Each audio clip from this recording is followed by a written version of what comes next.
Hey guys, what's up? This is Mel, and I'm here to talk about the 100, episode 510, titled The Warrior's Will, which premiered Tuesday, July 17th, 2018, on the CW. I'm recording about 40 minutes after the episode is aired at its new time at 8 p.m. So, huge spoiler alert. If you haven't seen the episode already, please go do so first and then come back and see what I have to say about the episode. Otherwise, my other video reminders are up on screen, so take a moment to remind yourselves of those. Also, quick shout out to Mr. Legendary AO. Missed your comments. Great to get the conversation going once again.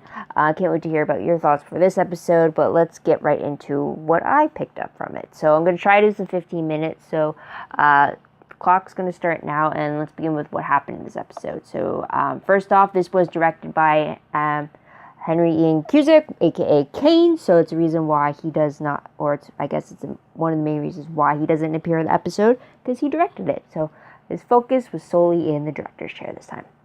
Timeline-wise, though, I'm going to say that enough, I'm assuming it's the next day, but it is enough time to have passed since 5:09 for Clark to have driven 50 miles away from Polis. As she got, at the end of 5:09 is when she got into the rover to begin with, to leave with Maddie.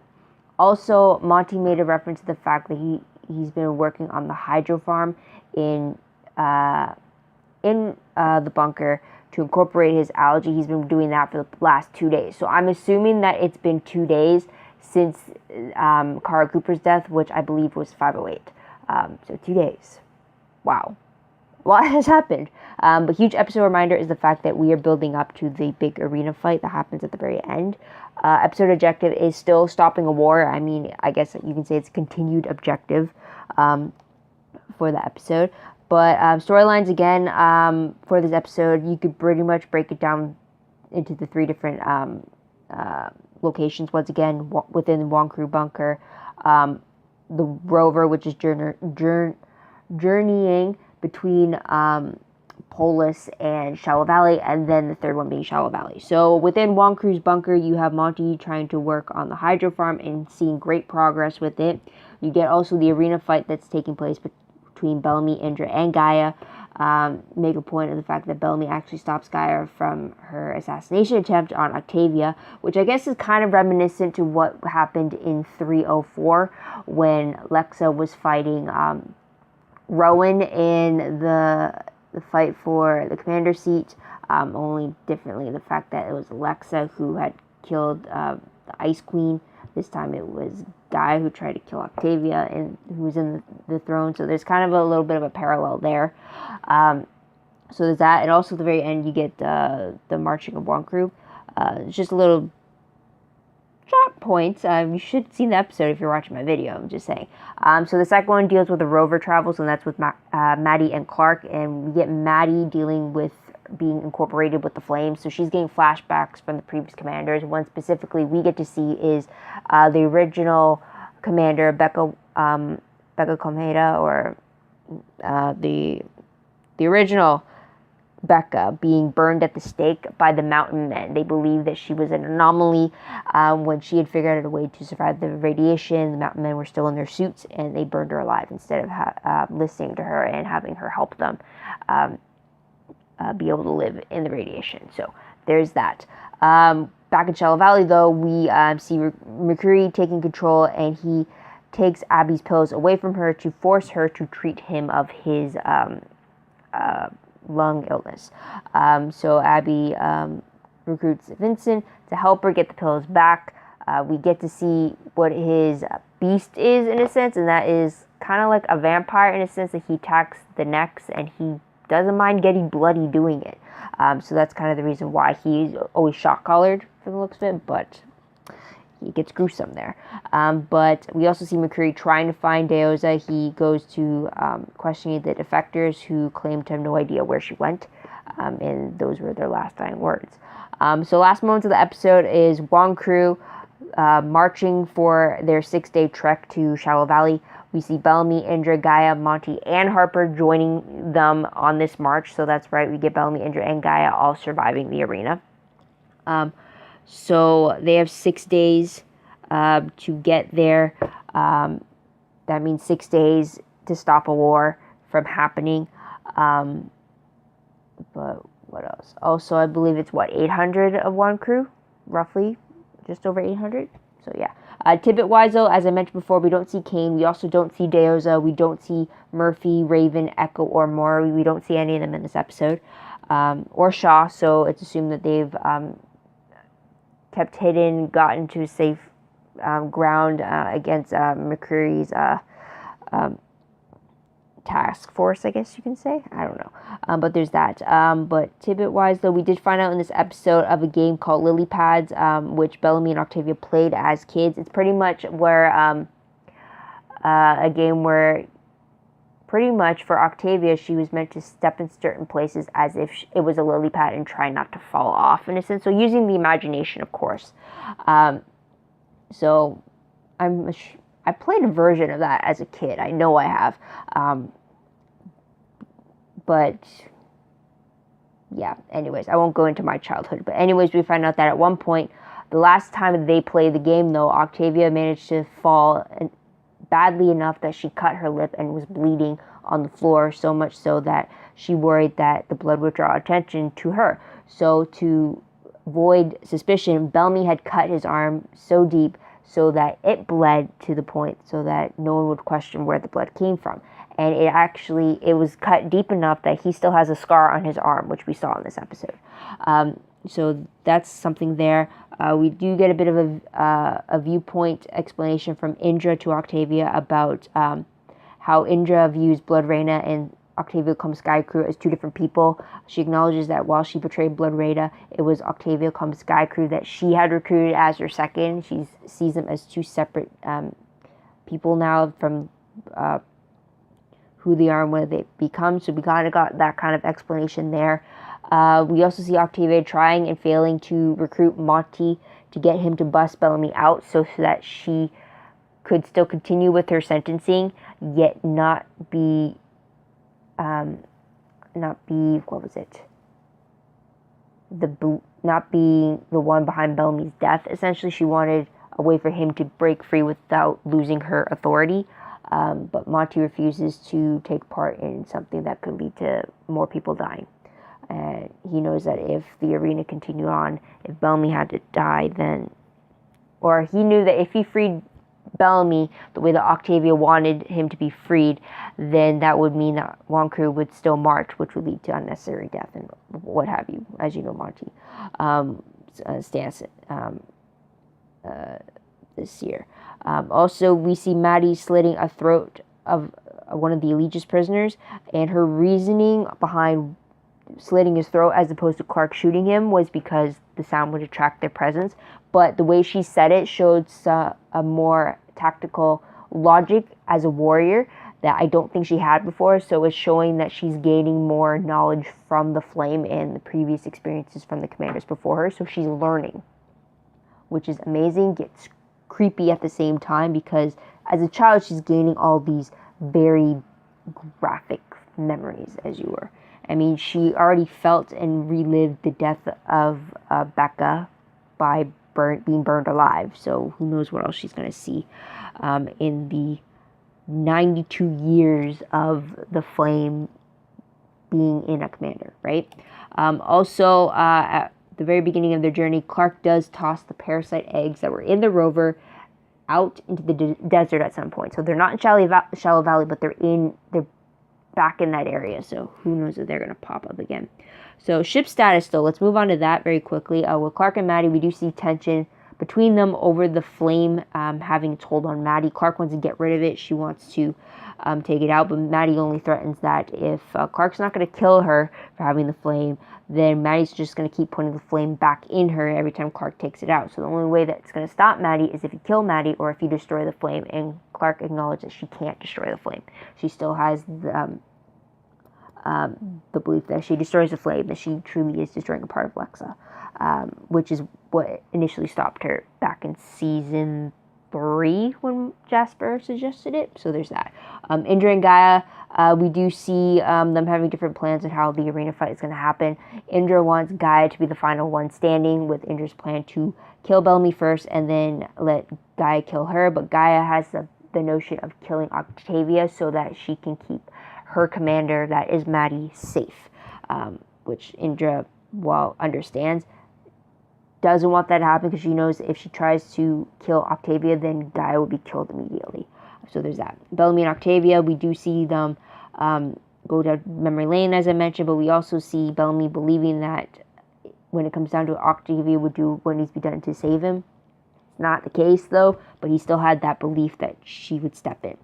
Octavia Miller, once again, we see him being completely loyal to her and standing by her side. So there's that. Also with Abby and Vincent, we get a bit of the doctor-patient thing going on. We got a bit of how she begged him to help her, or we saw her calling on him for help when she was going through withdrawal, and she confided in him on what she needed, and he ultimately helped her in getting that. And when it came down to it, she didn't stop his inner beast from emerging. Instead, she went for the pills. So it's some kind of a dynamic between them, even though it's like a really ruthless criminal and stuff, and like she should fear him. In that moment, she didn't really care. And it kind of showed. I think he has a soft spot for her. I don't know if it's because she's helping him to cure him, or if it's just something else. I don't know. But anyways, moving on to the most shocking moment of the episode, I will have to say it had to be the moment where Octavia cut her own arm to get blood for her Blood Reina mask. I originally thought she was going to cut her own wrists and do a bit of cutting there due to the very depressive emotional state she was in at that moment, reeling over the fact that Bellamy is going to die in the arena. But then all of a sudden she changes the position where she was going to cut herself to just below her arm, which was bandaged, just so that she can collect the blood and smear it on her face. I was not expecting that whatsoever. It's just the fact, her reaction to cutting herself like that and then smearing that blood on her, there was no reaction to it. There was no flinch from her about it, and there's no hiss or anything like that. It's like her reaction to it gave me the impression that she has done this many times before, and it's gotten to the point that like she's gotten used to it, which has me wondering, does she do that often to use her own blood to smear? And if that's the case, I'm wondering why she doesn't have more healed cuts marks on her if she keeps doing it to herself, that is, right? So that was a shocking thing I wasn't expecting there. But moving on to top 3 favorite moments, I will say a major one had to be the arena fight. I love the choreography that happened with the fighting.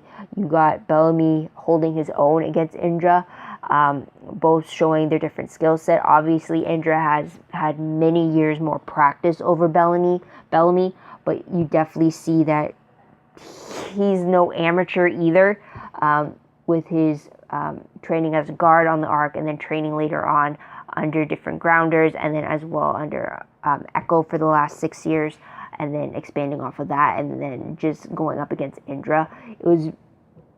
It was not an easy fight, but it was just amazing to see how it all came to be. Also, Monty's speech when he barged into that fight was just awesome. It's so Monty. I'm glad he was able to say his piece and giving the choice to the people, although Octavia took it away later on. I'm glad that he had backup apple blossoms to prove that what he was saying was true. I'm glad he had extra proof.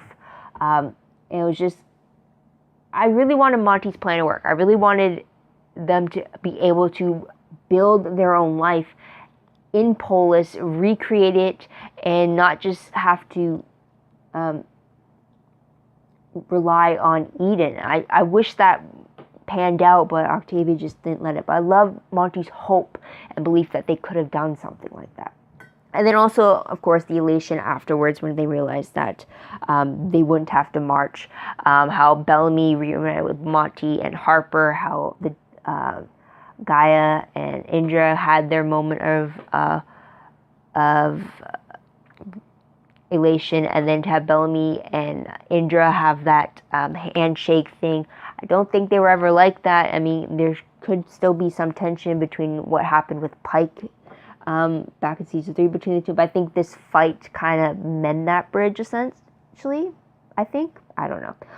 But that was all from the arena fight. Another major favorite thing I liked was Octavia's different visits to Bellamy and Indra. Both of them had a huge impact on her. It showed how important these two people are to her, that she technically sentenced to death. It was very interesting to get the different flashbacks mixed together that Octavia was experiencing. It was great to see that emotional response from her, even if it was by herself. It was just great to see that when she's alone, she has no facade to place upon anybody else. She is feeling everything. So, despite her claims that she doesn't anymore. So it was great to see that. Great to see the little flashbacks of new and old footage.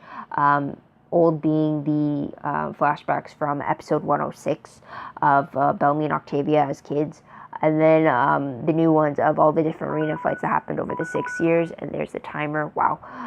But then I also liked the different conversations between them. I liked the trip down memory lane for Bellamy and Octavia, and how they talked about the options they have now, and how whichever way you go will define what happens next between the two of them for the siblings. And then also with Indra trying to explain to Octavia that the person I chose as my second is very different to who you are now. Very different past and stuff. It was just great conversations, great tone to it. You definitely got a sense that this could be a goodbye, and what was said was said. And you can kind of see you can kind of see Octavia's desperation in both of them, and how she begs Indra to give her another option. She doesn't want to send them into the arena, and her just telling her, just give me another advice. And then when she's with Bellamy, she's trying to do everything she could to get him to fight, to get him to survive this fight, when she knows that without her help, he's going to die by Indra's hands, because Indra's more skilled. So it was very interesting type of a tone between those two visits. So that's why it's a favorite there. And then a last favorite I had was the fact that we got to see how Maddie was reacting to the flame. I was not expecting her to get hallucination type reactions to the flame. I didn't expect her to relive past memories. I didn't expect her to feel the past pain and everything like that. I guess that could be another reason why Clark could fear the flame, because that's so much to impart on a child, and to have them experience so much at such a young age, even experiencing all of it well before her time and before she's able to really be ready for it. It was something. I'm glad we got to see a bit of that flashback of Becca, despite it being her being burned at the stake. It was another insight as to what it was like at the very beginning. So there's that. It definitely blows my idea of the fact that inside Maddie's head, she could, like kind of how with Clark when she was in her head in the City of Light and she was actually interacting with Lexa back in 316. I thought it might be something similar for Maddie in this sense, but I guess she's going to experience it differently. I can't wait to see that explored a little bit more, because I just want to know what exactly Maddie learns from the flame, and just how exactly she's incorporating that, or how she's registering that. I can't wait to see that. Moving on to top 3 peeve moments, the only really big peeve I had was the fact that Octavia destroyed the hydro farm. I understand why she did it, because then it forces one crew to all march with her, but I hate the fact that she took that choice away. I hate the fact that she took a possible viable option for them and just burned it in flame, and solely banking on the fact that they're going to survive the war that's coming. It sucks. I mean, it could have been fine if she went to march and just left people to stay in Shallow Valley, and then maybe if the numbers swayed more towards staying, then she would kind of be swayed to not leave. But yeah, I just hate that she took the choice away. So yeah, but moving on to what we'll remember most when I look back on this episode, I'm definitely going to remember the fact that it was the build-up for the arena fight. It definitely mirrors the fact that 410 was the conclave fight that Octavia had to experience. So there's that. What else happened? What happened in 310? I'm blanking on what happened in 310, but 210 is when Octavia had to fight, and that's the episode that Indra had appointed her as her second. And then 110 was when that virus infected the 100 and was killing them off slowly to weaken them against Anya's tribe. So it's just 310. I don't remember specifically what happens. Yeah, but number 10 seems to be major, big fighting episodes. But yeah, anyways, moving on to random questions. First one will be, will Wonkru encounter the parasite eggs that Clark had tossed from the rover during her trek to Shallow Valley? It was in the desert, again, I think, where they originally encountered the parasites. And since Clark has the rover, she can easily drive off. But Wonkru doesn't have that option. So I'm wondering if they're going to have to deal with the parasites once again, and how exactly they're going to cope with that. Second question, why did the arena need to be invoked once again for Indra, Bellamy, and Gaia if banishment was a viable option now that they can open the bunker up? I mean, Echo was banished again when she returned to the ground before she took that spy deal with Octavio. So why, instead of forcing the traitors into the arena, why couldn't they just be cast out and be banished? I mean, was it really that you had to put that imminent threat of death by Wonkru's hands because you're an enemy? Was that the whole, like, did that really need to be done in order to prove a point? Or, I mean, I felt like that was the only reason why they invoked the arena, was so that that fear of death is what pushed them all to follow Blood Reina, as opposed to, well, if you can leave at whatever time you want, then go ahead, right? So it's like the only thing is like, where are you going to run off to, right? With the rest of the world being burnt to a crisp and everything. So there's that. But third question I did have was, with a forced marching, would Wonkru still fight for Octavia when the time came? Is their unity still intact, like the first time they tried to go to Shallow Valley? I think that if they're not fully behind Blood Reina in this march, when it comes down to give your life for her, I think those who were hesitant to begin with won't fight for her. They're gonna pick self-preservation over anything. But unless, like, if they were raised to be warriors and they would fight the fight, then, like, I guess it wouldn't matter. But I'm wondering if their determination to fight and win differs now that they might have a different viewpoint of Blood Reina, since a lot of them had chanted that Blood Reina no more at the very end of Monty's speech, right? And last question, if Mercury has Zeus's book of plans, could her hideout be somewhere in there and he's just missing it? I mean, would the whole location of the settlements be in that plan? Is that where Deoz and the others are hiding out? What's going on there? But moving on to predictions very quickly, based off the promo for 511, looks like Clark cares for Abby as she remembers her sins within Wonkru. And we also get flashbacks to the dark year that's been referenced to many times in the last 2 episodes. And part of the flashback is us seeing Octavia shooting someone from the looks of it. Based off the synopsis, though, for 511, it reads that as Clark races to save Abby, she learns more about the trials and tribulations Wonkru faced in the bunker and the impossible decisions they were forced to make in the dark year.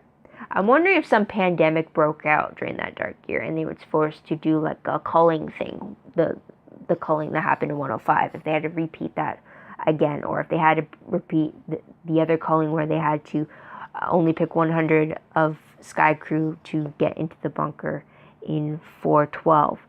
So there's that. But racing to save Abby, I'm guessing the pills were a lot more of it's more than just an addiction to her, because in this episode it revealed that if Abby is in withdrawal and her heart rate gets too high, then she'll go into seizures, she'll go into shock. I don't know if that's typically what happens for an addict in withdrawal.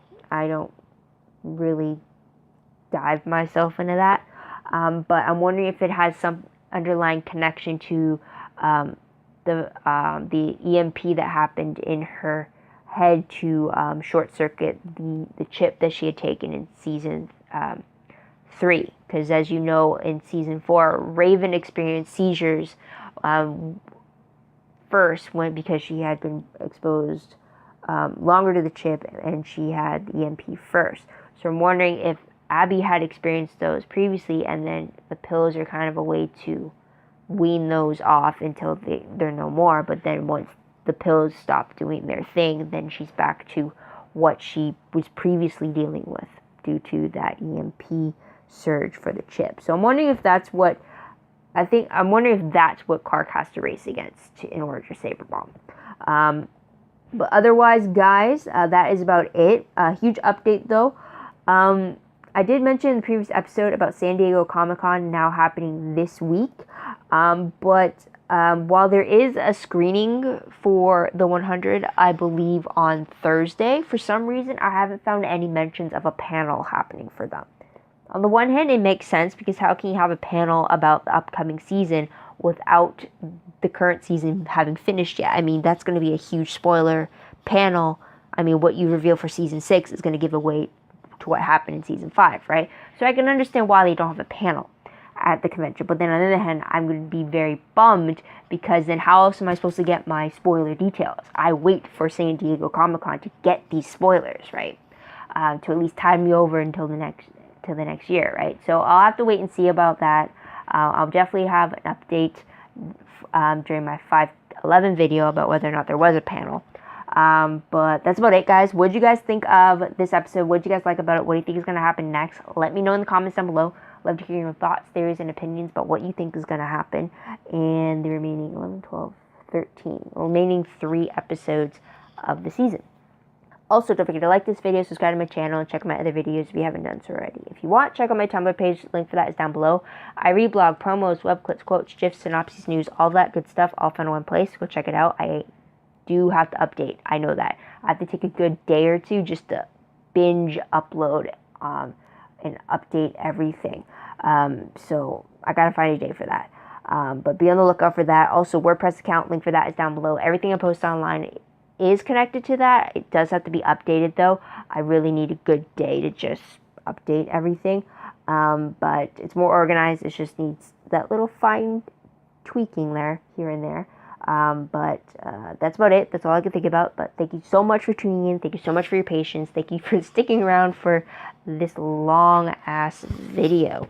But I hope you come back next week to see what I have to say about the next episode. But until then, this is Mel. Wish you all a great day, great week wherever you are.